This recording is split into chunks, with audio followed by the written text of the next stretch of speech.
On the table are your equipment: teaspoon, tablespoon, knife, fork, spatula and spoon.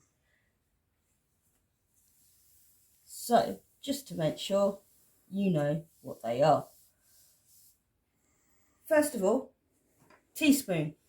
Teaspoon, you can get about 10 grams in a teaspoon. Tablespoon, you're looking at 20 to 25 grams. Obviously, you know what your knife and fork do. You've got your spatula and your wooden spoon. You've got your basic equipment. Remember your measurements for your spoons because you're going to need them. Next thing you've got, your lump of butter,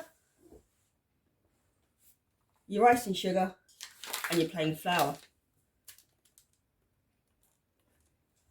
We're going to lower this recipe because you end up getting 35 biscuits. Because of the amount we have, I've lowered this to serve 10 people rather than 35. Your task is to find out how much 10 servings would be. So we have our flour, our icing sugar and our butter. If you haven't got a big blob of butter, you can use your margarine or your spreads. Please, please, please don't know that if you're using margarine, it has a higher water content in it. So therefore it will be a bit more looser in the mixture than it would be if you use your butter. So first thing we're going to do is we're going to get a little bowl. If you don't have a measuring bowl, you can use a little plastic bowl. You are going to get icing sugar. You can use granulated sugar, you can use caster sugar, you can use brown sugar. Whatever you have in your cupboard, sugar-wise, it does work. What you have to remember though, is that you need to sort of measure out your ingredients. So we're going to use plain flour. Again, you're going to find out how many servings is.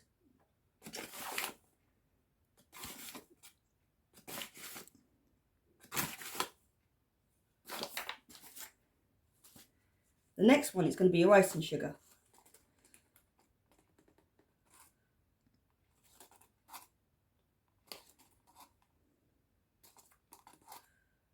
At this stage, you can add flavourings to it. You can have vanilla extract if you've got that in your cupboard. You could add different flavours to your shortbread if you want. The next stage you're going to do is your butter. For those of you who don't have scales, your butter, you've got a block of butter. If you open it up, you'll end up with a block. But what you'll do is you can find out that most packets should have measuring lines on them. Saying that, this one doesn't of all of them. That's just typical. However, it is a 250 gram block. If you halve a 250 gram block, you get half of the amount of butter you need. So you're going to cut that in half with your knife and pop that into your mixture. Please remember, it will be hard.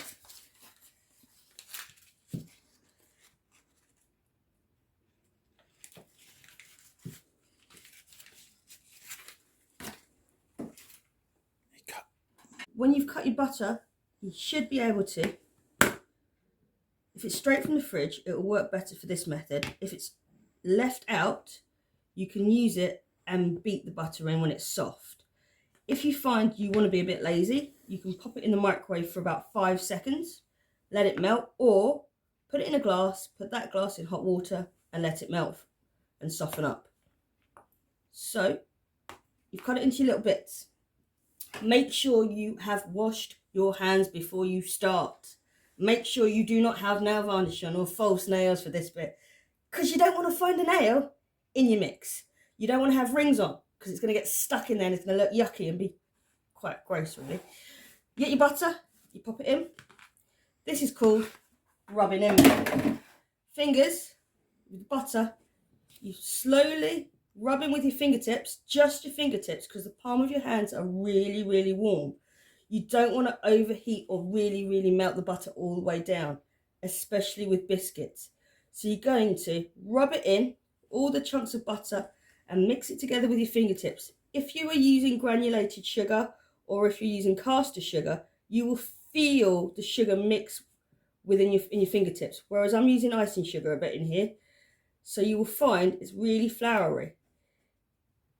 If you use a spoon to put your flour and your icing sugar in, it won't go in your face too much and it won't be too powdery. So you're going to rub with your fingers until you can rub in all the mix with your fingertips. You will get lumps like that. You want to squish it. Think about squishing your slime, the slime you make and all the gunky stuff that you buy and Play-Doh when you were younger. So you're just going to squish it with your fingers and rub it in with your fingertips, just the fingertips, between your fingers and your thumb.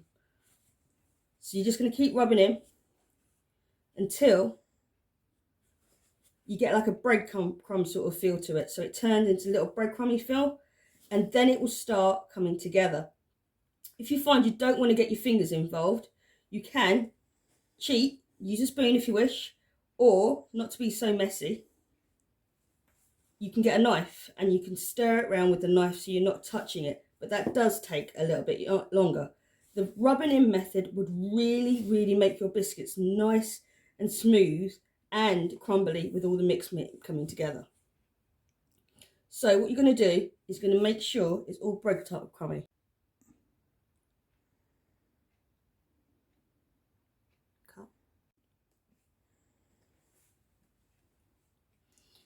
When you rub in, use the tips of your fingertips. So you're rubbing in and you're flattening that butter so it gets into your fingers.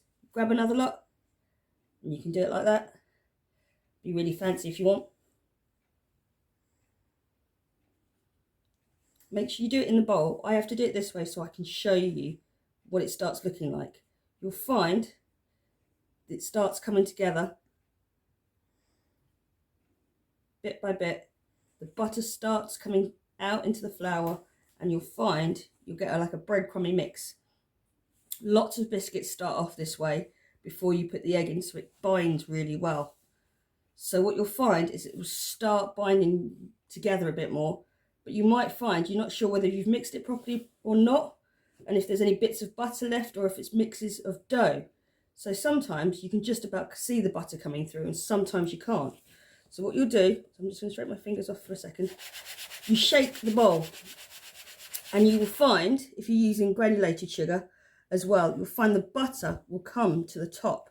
So you can start seeing which bits are lumps of butter and which bits aren't. You'll find, once you start squishing them all together, it will start coming together to form a really good dough.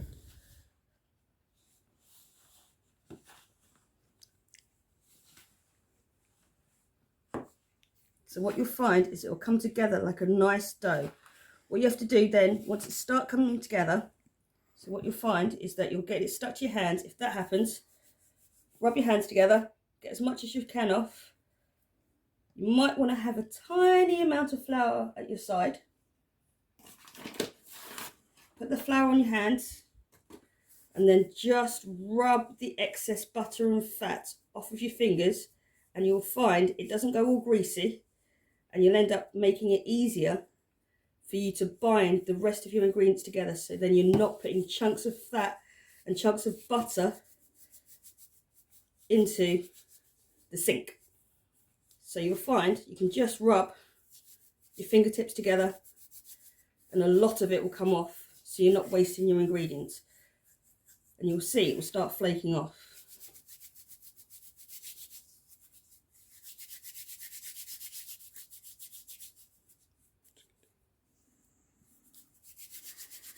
But if you find that it's still a bit too yucky for you, you use just a normal knife and you just slowly can use your fingers to get rid of all the bits from it.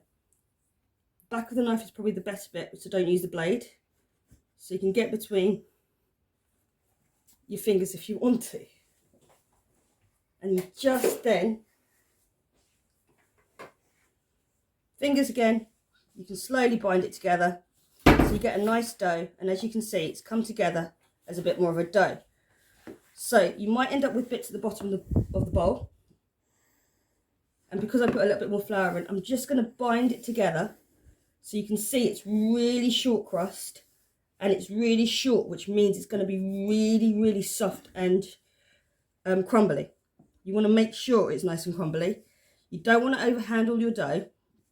So what you've got to do is make sure that you've got all your dough squished together to make a big ball. Once you've made a big ball, you can put it back in the bowl, like I'm going to. Put some cling film on top of it, leave it in the fridge for half an hour. Or wrap it in cling film, leave it in the fridge for half an hour. You need the butter to set, and you need to make sure that it firms up so the heat from your hands starts coming away from that pastry. So it's nice and short and it crumbles, but it isn't too moist and sticky, because as you can see, mine isn't that sticky anymore. So you're going to leave it in the fridge for half an hour. Okay.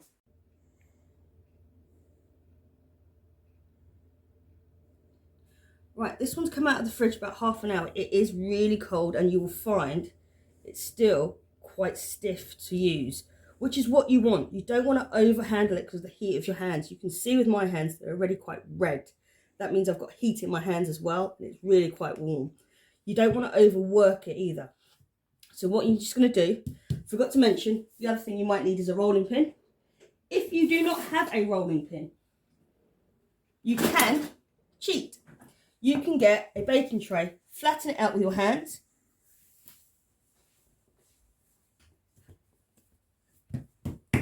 as thick as you want. Get a plate. If you get a baking tray, you see my baking tray. My baking tray, back of the baking tray, squish it, should start flattening. You can do it that way or with the back of a plate, so you can end up with some nice thick biscuits. Alternatively, grease and dust your tray with some flour. I'm just going to put some flour on to keep a barrier. You don't necessarily have to put any butter on it, because the flour will keep it as a barrier. You can use flour, you can grease it, you can put greaseproof paper on it, you can even foil it, or you can do something silly like I do, put a bit of silicone sheet on mine,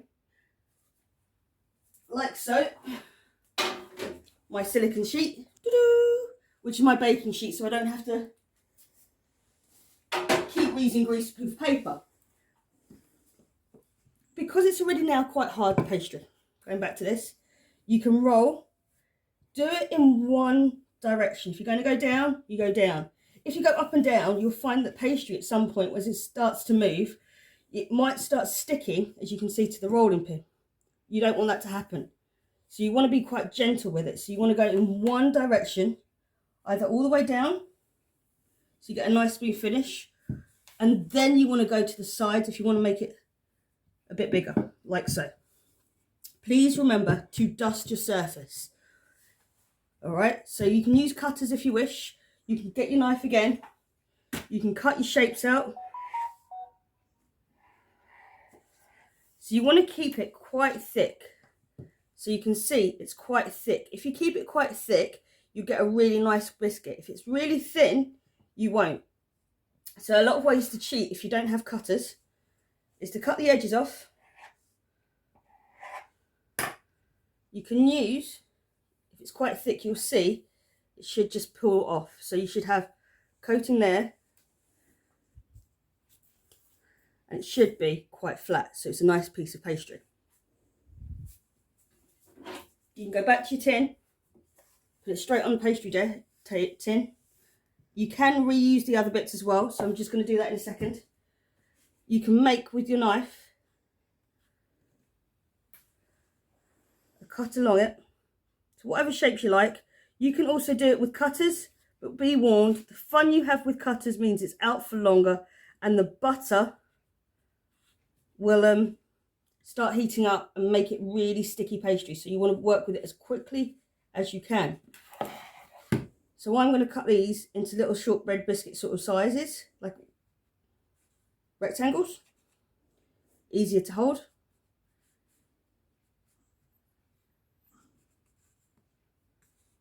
You don't have to be very neat because they disappear quite quickly. And if you want to use your cutters, you can as well.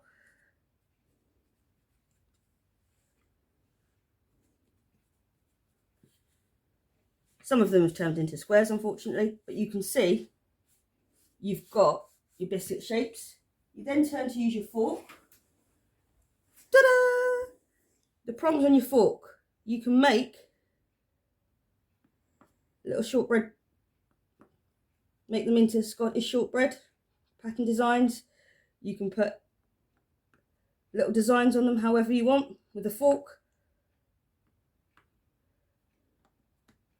It just allows the heat to spread through the biscuit so it cooks nice and evenly. You don't then end up with some sections undercooked and some sections overcooked. Be careful though about making the pastry too thin. You put it in to your oven, gas mark 3 or 160 degrees. That's it. So what you'll see, it should start moving on the tin. I missed 2 of them.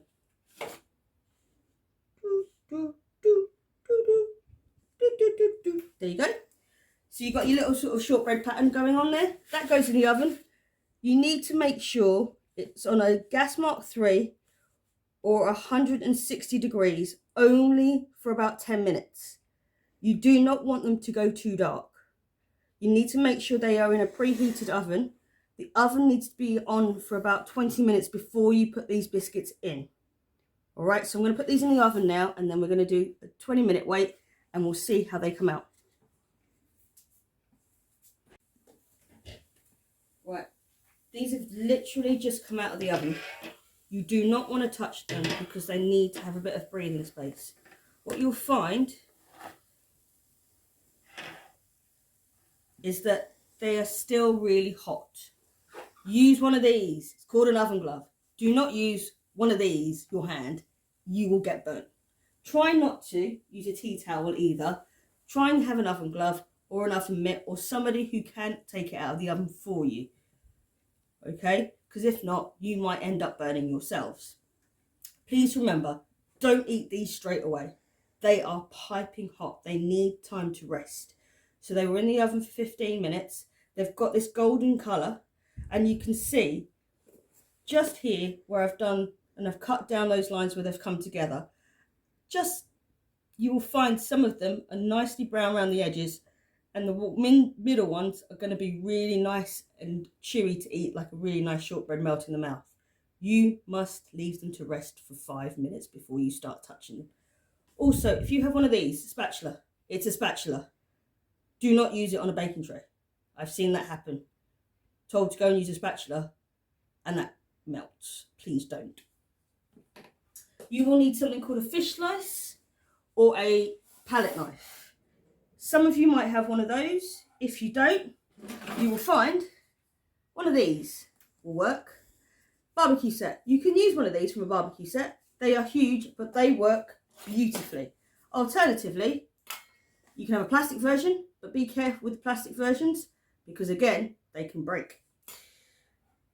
I am going to leave my biscuits to cool down first, though. But you can see the flour has cooked off, and you can see it comes off really lightly. And again, you will be able to see that inside it, please don't do this at home because you'll see it, it will crumble in your hands.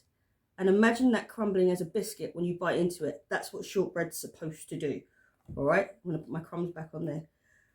You've got to leave it to cool for 5 minutes before you take them off the baking tray. Leave it for 5 minutes. They will harden up. If you have not cut them and you forgot to cut them before you put them in the oven, don't worry. When it gets to about 10 minutes cooking time, get somebody to take them out of the oven, score it with a knife, make your patterns. Don't use cutters at that point, please.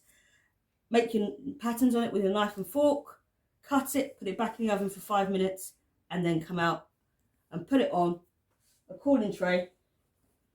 Again, you can use the ones from your grill, or you can use a normal cooling tray or a wire rack to use. Leave it on the tray for 5 minutes to cool down. Don't try and touch the tray either, please.